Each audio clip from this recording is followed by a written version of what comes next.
Brilliance Audio. Mothertrucker by Amy Butcher. Performed by the author. Directed by Lauren Ezzo. The year that I met Joy was a consistently dangerous year for women in America. We were killed in public parks and parking lots, on sidewalks and in our cars. We were killed, too, in basements and back bedrooms and on front porches while babies slept. We were tied up, tied down, kept hidden in secret rooms. We were drugged and dragged and beaten, yelled at and made afraid. Men moved around us like the weather, like things to be endured. We suffered at our workplace, and we suffered in our bedrooms, and we suffered at the hands of people who, in theory, loved us the most. From my small town in Ohio, I began to think of women's bodies and the many places they should not go. The woods, for example, where 3 female joggers were killed in their own American communities in just one August week alone. Women should not jog alone, but also they should not walk alone, hike alone, camp alone, make their way across a parking lot alone, at night or during the day or in the morning, with too many bags or one bag or no bags whatsoever. The year that I met Joy, an Iowa woman, was strangled to death while out for an evening run among the cornfields, all honey gold and shimmering, the sky like a pastel painting, like a Grant Wood tableau, America and our American violence. In Ohio, a woman was murdered while mixing a bowl of macaroni and cheese. In Colorado, while putting her children to bed. In Michigan, while shopping at Kohl's, and in New York City, sleeping, and in Central Texas, gaming, and in Southern California, swimming. In Pennsylvania, a woman from my hometown was murdered by strangulation and blunt force trauma 1 week after beginning college.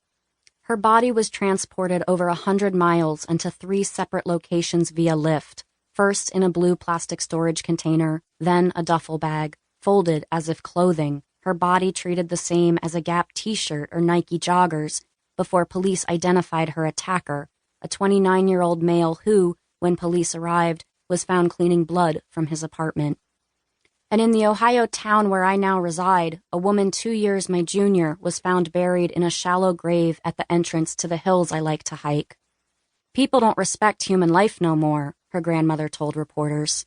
It was a crisp day, early autumn. God gives it, and people just take it. There were many women who were never found. There were many women found unidentifiable. And there were a multitude of men made famous for the murders they'd committed against their women. A Colorado husband, for example, earned primetime coverage for the murder of his pregnant wife, Shanann, and their 2 young daughters, Bella and Celeste. It was exactly the type of national coverage reserved for missing white women and their grieving, sullen white husbands. I just want them to come back, Christopher Watts told camera crews, incredulous. He stood on the front porch of his home. He shifted his weight from foot to foot. It's like a nightmare I just can't wake up from. If they're not safe right now, that's what's tearing me apart.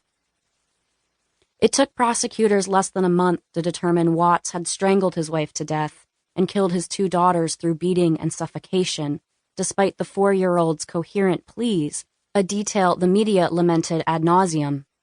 He then drove their bodies to a commercial work site where he dumped his wife in a patch of overturned earth, his daughters in an oil drum, all of this only hours after a backyard barbecue where the children paddled around a pool in hot pink bathing suits, tiny pigtails matted against their heads.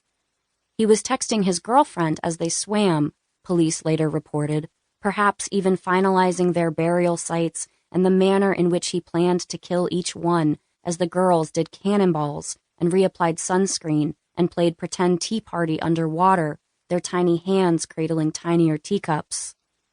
We read about the Watts family everywhere, but what happened to those girls and their mother is what happens to thousands of American women annually. Every year we are stalked and slaughtered, beaten and battered, snuffed out, slain. I knew this but didn't really know it until the spring that I met Joy, when the man I loved more than any other, a man who was good-natured, funny, kind, stood in my downstairs hallway screaming, looming over me, lunatic. In the months before that evening, Dave had backed me into a bathroom, yelled until I was on the floor, and screamed at me so violently in a vinyl tent in Colorado that I lay stiff the whole night like prey, wondering if and how he might kill me. And I thought then, as I had several times prior, this is how it happens. This is how we die.